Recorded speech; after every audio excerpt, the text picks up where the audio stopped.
Vamos dar continuidade ao nosso tema, já 2 domingos que não temos. Hoje, dando continuidade à série sobre culto público, né, que temos estudado. E hoje o tema vai ser o mesmo do que está no boletim, a leitura pública das Escrituras. O tema, a leitura pública das Escrituras. Vamos fazer uma breve oração e então nós começamos. Nosso Deus e nosso Senhor, te pedimos, Pai, que nos abençoes neste tempo breve que teremos aqui juntos, de estudo sobre o culto público, que é tão importante, Pai, aprendermos mais sobre isto e abençoa-nos, Pai, neste tempo que teremos aqui. É o que nós te pedimos, em nome de Cristo. Amém. Bom, meus irmãos, a leitura pública das Escrituras Sagradas é o tema da Escola Dominical de hoje. E é realmente um tema muito importante. A leitura pública, meus irmãos, das Escrituras, ela tem sido incluída no culto público nas igrejas reformadas há muitos séculos. Não é algo novo, não é uma novidade. Isso realmente não deveria ser uma novidade para ninguém. A leitura pública, uma vez que a Escritura Sagrada ela alcançou a consideração que ela sempre deveria ter como palavra do próprio Deus, como central no período da Reforma, fez com que muitos deles reavivassem o interesse da Escritura Sagrada. Não somente para a devoção pública deles no seu lar, mas também para ocasiões como o culto público, onde a Escritura Sagrada ela vai permear todo o culto, ela vai encharcar todo o culto público. Daí, então, as igrejas passaram a ter a leitura da Escritura Sagrada como algo que realmente estava do início ao fim no culto. O Senhor o tempo inteiro falando com a sua igreja e a igreja sendo edificada através da palavra. Mas, na verdade, meus irmãos, não se trata simplesmente de uma prática das igrejas reformadas. É uma prática comum da igreja desde os primórdios da igreja, desde os primórdios dos séculos, quando nem sonhávamos com algum tipo de igreja de tradição reformada. Contudo, hoje, infelizmente, a leitura da Escritura Sagrada ela como que não tem espaço em muitas igrejas. Praticamente, realmente não existe. Ela foi como que deixada de lado por causa da valorização que muitas pessoas dão a uma série de outras coisas. E a igreja deseja isso e muitas vezes os pastores se submetem a isto. Porque até na própria igreja presbiteriana, aquele que tem a prerrogativa de organizar a liturgia, de fazer, de prepará-la, é o ministro. É prerrogativa dele. Ele deve organizar, ele deve pensar a liturgia, ele deve organizar a liturgia. Se possível, organizando ela de modo que tenha alguma relação com o que vai ser pregado, os cânticos, a leitura da Escritura e tudo mais. Então, o dever do ministro. Ele é aquele que vai organizar essas questões. E muitos deixam de lado este papel, que é dele.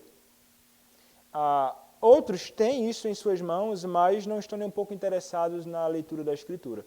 Então você vai em muitas igrejas aí, no máximo você escuta a leitura da Escritura da pregação. Então ele lê o texto e pronto. E muitas vezes lê o texto, sai do texto, nunca mais volta para o texto e você escuta um monte de palavras que não são e nunca foram a explicação da Escritura Sagrada. Então você não encontra isso em muitos contextos. O que é que você encontra em muitas igrejas por aí? Você encontra uma ênfase no louvor, eu acho que é o que mais acontece, que chamam de louvor, grupo de alguma coisa. E você vai encontrar lá músicas e músicas e mais músicas e músicas e mais músicas e a Escritura, nada. A Escritura, ela não tem espaço na liturgia do culto de muitas igrejas, até mesmo igrejas e pastores que abrem a boca para dizer, eu sou reformado até o talo. Alguns dizem, eu sou reformado e um presbiteriano roxo. Isso é estranho. Quando você contempla, e você vai contemplar a teologia dessas pessoas quando você entra no culto dessas igrejas. Se você quiser saber Se há uma boa teologia em alguma igreja, vá no culto dessa igreja e você vai identificar ali qual a teologia realmente que aquelas pessoas promovem e sustentam ali. Mas vejam, eu estou sendo muitas vezes até muito otimista quando eu falo sobre a questão de leitura pública em algumas igrejas por aí. Porque em muitas igrejas a leitura da palavra, ela foi, em muitos casos, substituído por outros elementos, inclusive, que não são nem ordenados pela Escritura Sagrada. Então veja, os cânticos são elementos ordenados pela Escritura Sagrada. Mas o cântico ele não pode tomar conta do culto inteiro. O culto inteiro não se trata simplesmente de cânticos. Há outros elementos, a Escritura Sagrada tem que entrar nisso. Mas em muitos outros lugares você vai encontrar teatro, apresentação de peças e não sei o que lá, a pantomima. Não sei quem sabe o que é pantomima, mas é quando não fala nada, é só encenação de alguma coisa. Geralmente de algum personagem bíblico, uma história bíblica, coisas dessa natureza. Eu, inclusive, no passado fiz isso. No meu passado, né? Graças a Deus. Mas a pantomima e tudo mais, não é bíblico.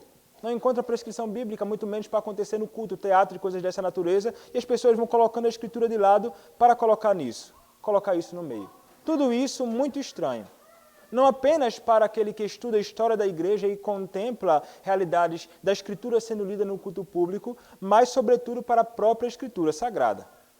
Então, a leitura da palavra no culto solene, meus irmãos, ela mostra, tanto para o crente, nós que estamos envolvidos com a igreja, como para o descrente, que a igreja que ele está dentro está comprometida com a Escritura, tanto do Antigo como do Novo Testamento. O que revela também o valor que dão ao Deus da palavra. Quando nós falamos aqui, então, sobre leitura das Escrituras, há várias ocasiões que nós lemos aqui, mas nós podemos pensar na leitura continuada das Escrituras sagradas também. Como vocês percebem, nosso culto aqui é encharcado da Escritura. Leitura da Escritura na Santa Convocação, leitura da Escritura na revelação da vontade de Deus, leitura da Escritura na certeza do perdão, leitura continuada das Escrituras, leitura para pregação, pregação da palavra, cânticos da própria Escritura. A Escritura ela está em todo lugar. Então, mostrar isso, meus irmãos, muitos que se abraçam a isso, eles estão realmente revelando que estão interessados em agradar a Deus e estão apegados ao próprio Deus da palavra e ao modo através do qual ele se revela a nós. Os puritanos, eles demonstram um valor que davam para a palavra nos seus escritos. Eles sempre deram um valor alto para a palavra de Deus, porque eles sabiam quem é que fala através da palavra, é o próprio Deus. E para eles, meus irmãos, a palavra não serviu apenas como base para irem de encontro às práticas romanistas do período em que eles estavam inseridos, mas serviu como fundamento para toda a vida deles. Por esse motivo, então, os púlpitos para os puritanos, eles deveriam estar, por exemplo, no centro da congregação, não no canto, e a mesa no meio e o púlpito no canto. Por que razão? Pois, através disso, eles conseguiam apontar para a centralidade das Escrituras Sagradas. É central, é o próprio Deus quem fala, é a palavra de Deus, e eles tinham um apreço enorme por isto. E a Escritura, foi uma prática realmente, a leitura da Escritura foi uma prática do povo de Deus. Quando nós olhamos, por exemplo, para Lucas capítulo 4, verso 16, e Colossenses capítulo 4, verso 16, nós encontramos um texto que indicam que era a prática da igreja primitiva ler as Escrituras do Antigo Testamento, bem como do Novo, como no caso da epístola de Colossenses capítulo 4, verso 16. Quando você abre a Escritura, Colossenses capítulo 4, verso 16, temos as seguintes palavras. E uma vez lida esta epístola perante vós, providenciai, porque seja também lida na igreja dos Laodicenses, e a dos de Laodiceia, lede-a igualmente perante vós. Então aqui uma indicação de que a Escritura ela era lida diante da Igreja de Cristo. Quando você olha as exortações do próprio Paulo em Efésios, final do capítulo 5, capítulo 6, você vai ver exortações ali para todo tipo de pessoas, jovens, crianças, pais, patrão, empregado e tudo mais. Ele vai falar, crianças, quando o culto público e no culto público a própria palavra de Deus era lida para a instrução daqueles que estavam no meio, no culto público, inclusive diante das crianças que ali eram exortadas, eram membros da Igreja de Cristo. Então a leitura da Escritura, ela esteve inserida no seio da Igreja. Quando nós olhamos, por exemplo, o apóstolo Paulo exortando o seu discípulo, quem foi? Timóteo.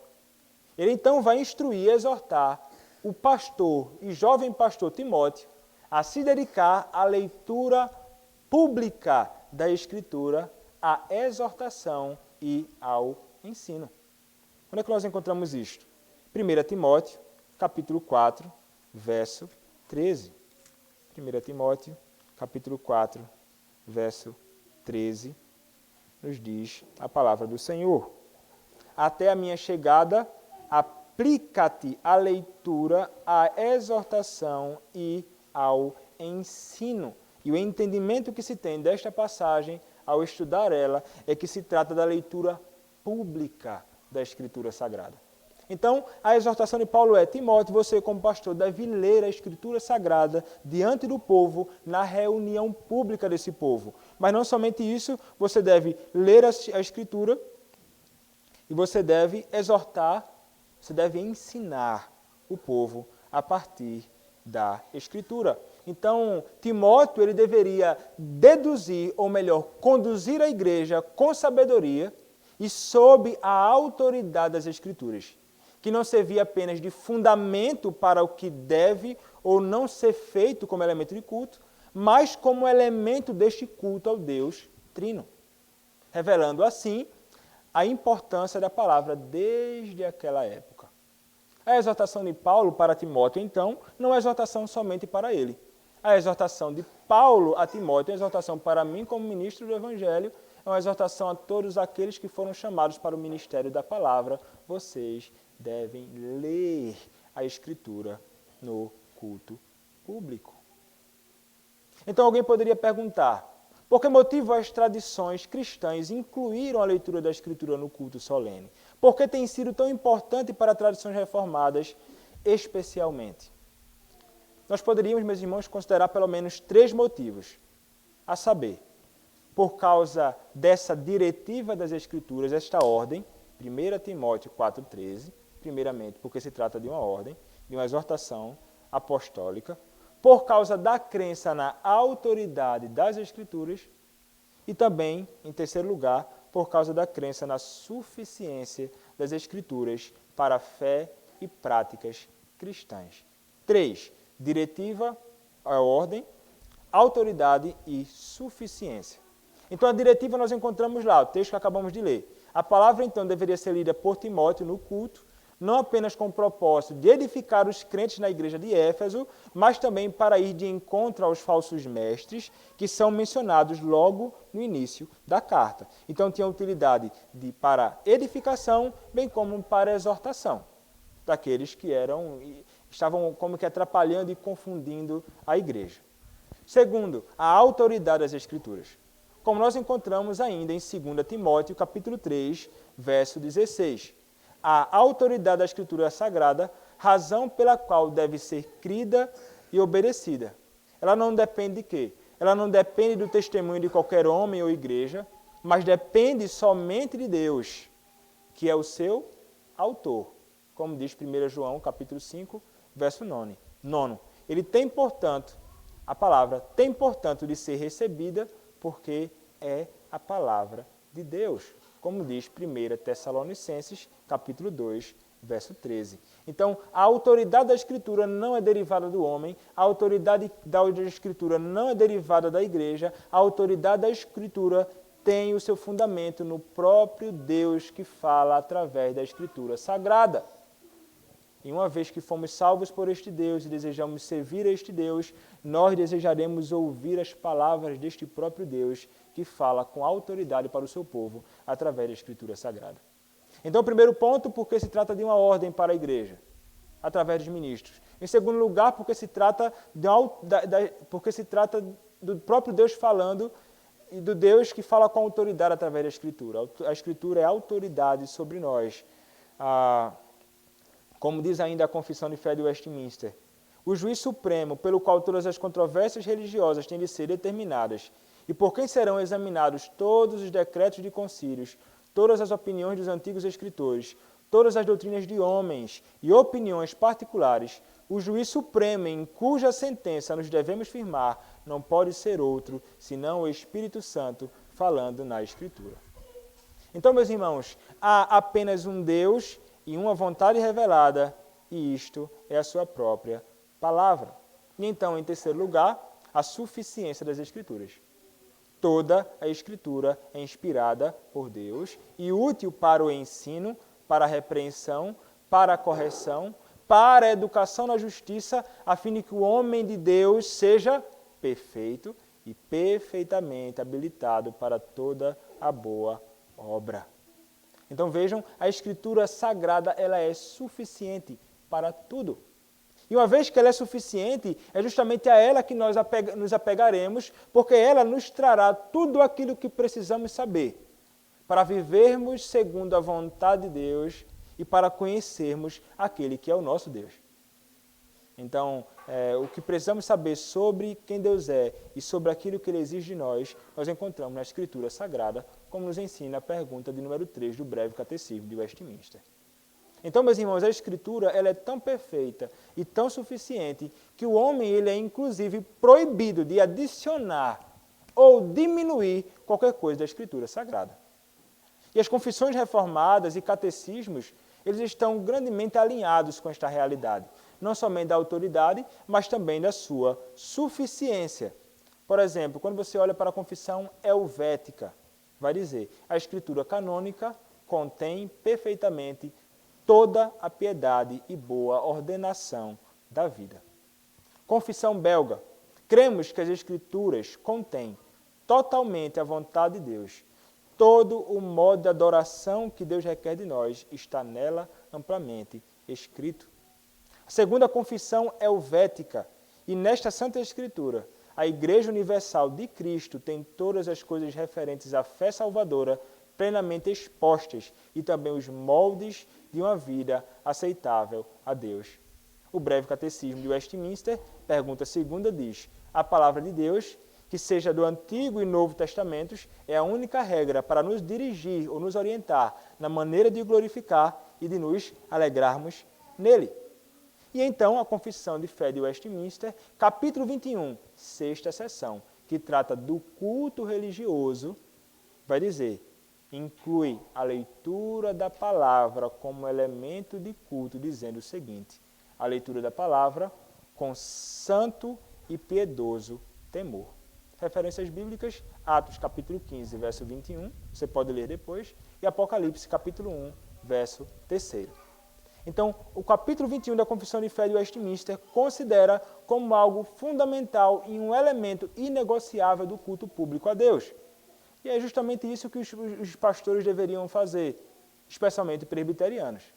Se estão comprometidos com a fé reformada, se abrem a boca para dizer que são pastores presbiterianos e nenhum deles foi obrigado a ser pastor presbiteriano, deveriam então, à luz da Escritura e dos nossos padrões, entender que devem, sim, encharcar o culto público com a leitura da Escritura.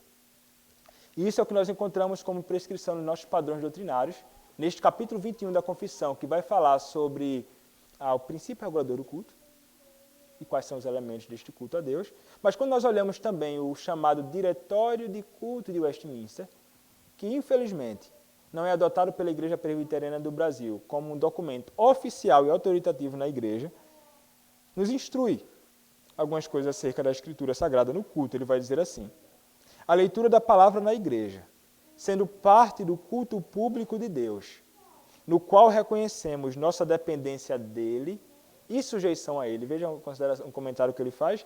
A leitura pública da Escritura no qual reconhecemos nossa dependência dele e sujeição a ele, a Deus, e um meio santificado por ele para a edificação do seu povo. Quando a Escritura é lida.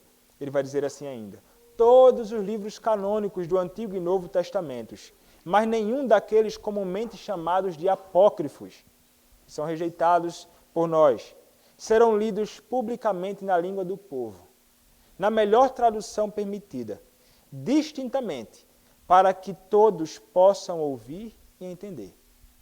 Qual é a extensão da porção que será lida de uma vez, que será lida de uma vez, fica a critério do ministro. Mas comumente convém que um capítulo de cada testamento seja lido em cada reunião, e mais, às vezes, onde os capítulos são curtos ou a coerência do assunto requer. Inclusive, que ele recomenda, a recomendação, né? É que lê um capítulo do Antigo e do Novo pela manhã, um capítulo inteiro do Antigo e do Novo à noite. Ou, a critério do ministro, ele pode dividir algo dessa natureza. Mas são recomendações. Né? É indispensável que todos os livros canônicos sejam lidos por inteiro pela ordem, para que o povo tome conhecimento melhor da Bíblia inteira. Então, a finalidade é para que, em lendo, possam conhecer a Escritura. E para aqueles, inclusive, é uma bênção até para aqueles que não sabem ler, que de repente não conseguem estar no culto público escutando um capítulo inteiro da Escritura todo domingo, de manhã e à noite, sendo exposto à palavra lida. Não é? Então é algo, uma bênção até para aqueles que não sabem ler. Então, inteira em ordem para que o povo tome conhecimento melhor da Bíblia inteira. E ordinariamente, no ponto em que a leitura em qualquer dos dois testamentos terminar, em um dia do Senhor, deve começar no seguinte. Então, é algo realmente muito, muito especial, até para as crianças, né? Não sei se posso mencionar o caso, Carlos, de Emma, mas assim, a palavra ela toca o coração de quem está ouvindo a palavra lida ou pregada. Nossos próprios padrões vão falar, né? A palavra lida ou pregada é o meio através do qual o Senhor ordinariamente salva aqueles que são seus. Então, tanto através da pregação da palavra aqui pública, como acabamos de ouvir, e à noite, a leitura da Escritura é um meio através do qual o Senhor pode salvar aqueles que são seus. Seja ele uma criança que escuta a palavra sendo lida e acabar até se comovendo com isso, como nós, ao lermos a Escritura Sagrada ou ouvirmos a Escritura, então, aquele que não conhece a Cristo será alcançado por ele. O Espírito, ele age através da palavra, vivificando o coração daqueles que são seus e aquecendo os corações daqueles que são seus. Então, de fato, a leitura da Escritura é algo maravilhoso e deve ser feito, sim, no culto público, porque, além de ser uma ordenança, o próprio Deus falando através dela, ela é suficiente e traz tantos benefícios incontáveis para o povo de Deus. Nunca é ruim ler a Escritura Sagrada. E no culto público, como elemento dele, muito especial também. Os nossos padrões doutrinários geralmente vão apontar para a ideia daquele que deve ler a Escritura, e quando nós lemos os nossos padrões doutrinários no Catecismo Maior, não fica explícito isso da Confissão de Fé de Westminster, mas os diretórios de Westminster tentam dar uma orientação, ele vai dizer, o ministro deve ler a palavra. Aquele que conduz, ele vai ser aquele que vai ler publicamente a palavra. Como os sacerdotes faziam no passado, exortando o povo como oficiais e ministros de Cristo na leitura da Escritura, bem como na exortação e pregação da palavra. Então, são aqueles que estarão envolvidos com isto, são aqueles que são envolvidos com o ministério da palavra.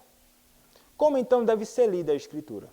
Pergunta de número 157 do Catecismo Maior vai nos dizer o seguinte: como deve ser lida a palavra de Deus? Resposta: as Sagradas Escrituras devem ser lidas com uma alta reverência e estima por elas, com a firme convicção de que elas são a própria palavra de Deus. Então, ler em alta reverência e estima, como a própria palavra e o salmista faz, quando você olha, por exemplo, para o Salmo de número 19, versículo de número 10.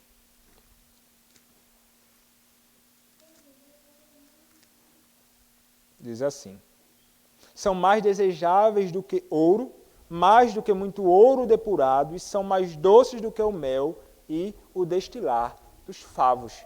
Então vejam, a palavra ela é tida com reverência, com autoestima, ele tem um prazer, ele tem uma alegria em poder se desfrutar disto. Então é assim que devem ler, deve ser lida a palavra, né? E ouvida também.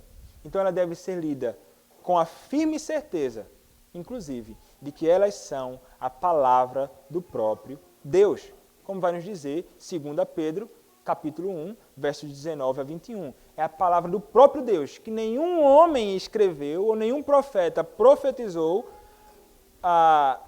segundo a sua própria imaginação.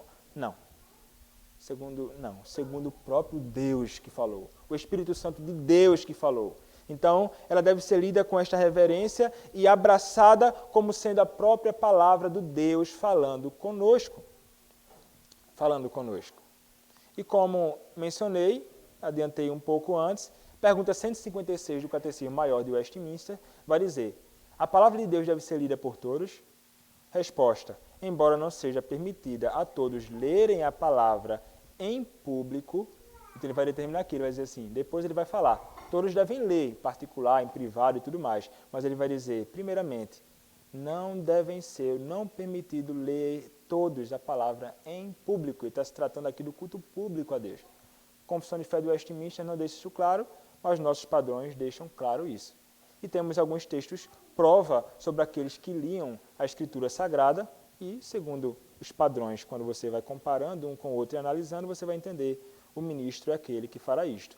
Alguns textos são prova para isso, você pode anotar, Deuteronômio capítulo 31, verso 9 até o verso 13. Outro texto, Neemias, capítulo 8, versos 2 a 3. Nós encontramos lá o sacerdote, né? ele assumindo este dever. Nós, ministros, hoje é que assumimos este. Capítulo 8 ainda, versículos 3 a 5. E o último livro da Bíblia, Apocalipse, capítulo 1, verso 10. Não sei se vocês sabem, mas aquela primeira parte ali, que aconteceu em Apocalipse, capítulo 1, versículo 10, se trata de um culto público que está acontecendo ali. Culto público, no dia do Senhor. Ele vai dizer, achei-me em espírito no dia do Senhor e ouvi por detrás de mim grande voz como de trombeta. E é interessante que neste primeiro capítulo vai falar, estava lendo a Escritura, está lendo a palavra de Deus, diante de todos. O anjo da igreja. Quem é o anjo da igreja? O ministro. O ministro é o anjo da igreja e ele estava lendo a Escritura diante do povo. Então, ele lia e tinha um público ouvindo ele ler a Escritura Sagrada naquela ocasião. Então, era o anjo da igreja, era o pastor da igreja que estava lendo a palavra de Deus ali diante do povo. Como vai comentar um teólogo chamado Johannes Voss, que é o filho do Gerhardus Voss, ele vai dizer o seguinte: ler a Escritura em público para a congregação faz parte da condução da adoração pública de Deus e deve, portanto, ser feita apenas pelos que foram devidamente chamados para esse ofício na igreja.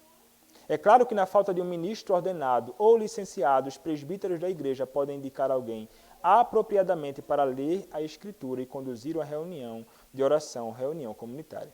O que o catecismo nega é que qualquer crente em particular possa legitimamente tomar para si a condução do culto público, sem que para isso seja indicado por aqueles cujo ofício é dirigir a casa de Deus. Então, ele está fazendo um comentário aqui da pergunta de número 156 do Catecismo Maior de Westminster. E, como nos diz ainda o Catecismo, pergunta de número 65, como a palavra de Deus torna-se eficaz para a nossa salvação? Então, veja como ela é importante também no culto, como mencionei anteriormente. O Espírito de Deus faz da leitura, e especialmente da pregação da palavra, um meio eficaz para iluminar, convencer, humilhar pecadores, para tirá-los de si mesmos e atraí-los a Cristo, para conformá-los à sua imagem e sujeitá-los à sua vontade, para fortalecê-los contra as tentações e corrupções, para edificá-los em graça e firmar seus corações em santidade e consolação por meio da fé para a salvação. Então, veja, não estão negando que a Escritura é útil para isso. Ele vai dizer especialmente a pregação da palavra, mas a leitura da Escritura pode conduzir o homem a tudo isto. Então, rejeitar a Escritura como elemento de culto, como ordenado, e como algo benéfico para o povo de Deus é algo estranho. É algo realmente estranho você ver igrejas negligenciando isso. Então, meus irmãos, a palavra de Deus ela é usada pelo Espírito Santo para iluminar os pecadores, para iluminar nós. Como o Salmo de número 19, versículo 8 vai dizer. E o Espírito, então, ele usa esta palavra para convencer pecadores e humilhá-los, para nos convencer e para nos humilhar. Leitura pública da Escritura sendo lida na igreja. Então, as primeiras palavras, meus irmãos, da resposta do Catecismo Maior de Westminster ensinam que a leitura da palavra, juntamente com a ação do Espírito Santo, que soberanamente age no meio da igreja, pode fazer coisas grandiosas no meio do seu povo. Então, meus irmãos, a leitura da Escritura, ela deve ser um elemento indispensável no culto, não um elemento secundário, não um elemento de menor importância. A palavra do Senhor, ela é este meio todo especial, inclusive para a nossa própria santificação. Como diz João, capítulo 17, verso 17, a tua palavra é a verdade. Santifica-nos na verdade. A tua palavra é a verdade. É um meio através do qual também nós no culto somos santificados. E sem santificação, meus irmãos, sem este meio, ninguém verá o Senhor. Como vai dizer Hebreus. Então, como disse um autor chamado Daniel Hyde, ele vai dizer, a preservação da centralidade da leitura da palavra de Deus no culto põe em destaque o princípio segundo o qual, quando a palavra de Deus é lida, nós não somente afirmamos que Deus falou por intermédio dos profetas e dos apóstolos, mas que Ele fala a nós hoje. De fato, a palavra de Deus é viva e ativa, é uma ferramenta nas mãos do Espírito Santo para trazer vida espiritual e nutrição aos eleitos. Então, meus irmãos, as palavras do nosso Senhor, elas devem estar marcadas no nosso culto, e a marca do culto reformado, como mencionei no início, é a saturação das Escrituras. Ele ainda escreve, em tempos de analfabetismo bíblico, precisamos de um culto cheio das Escrituras, com a linguagem escriturística em cada aspecto das leituras, cânticos, as orações e leituras bíblicas propriamente ditas. Como alguém já disse, não teremos Jesus Cristo no centro do nosso culto se a palavra dele não estiver no centro. Não teremos Jesus Cristo no centro do nosso culto se a palavra dele não estiver no centro. Como alguém perguntou, se não estamos interessados na palavra de Deus, poderemos estar realmente interessados em Deus?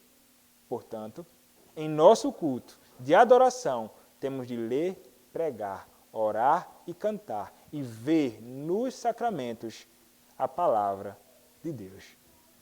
Então, considerando essas coisas, meus irmãos, brevemente e concluindo, o que é que nós devemos ter pela Escritura? Quando ela é lida no culto público? Reverência, temor, crer que é a palavra de Deus, mas devemos também amar a leitura da palavra de Deus no culto público. Não sou eu quem está falando, eu estou lendo o texto, mas são as palavras do próprio Deus. Se você não trata com reverência a isto, você está desrespeitando não a mim, você desrespeita o próprio Deus que fala no meio da sua congregação. Então, amemos a palavra e consideramos como um grande privilégio para o povo de Deus. Ouvir, tanto pela manhã como à noite, a palavra do próprio Deus, um privilégio.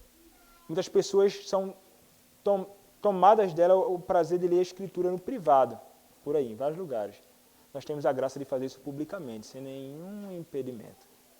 Consideremos, então, como um grande privilégio de Deus, do Deus Todo-Poderoso e Misericordioso. Ele fez escrever toda a sua vontade tudo o que é suficiente para nós. Por esse motivo, devemos louvá-lo e desejar ardentemente ouvir ele falar através da leitura da Escritura Sagrada no culto público que prestamos ao nosso Deus. Amém. É isso. Algum irmão tem alguma dúvida ou algo para acrescentar? Se sim, fique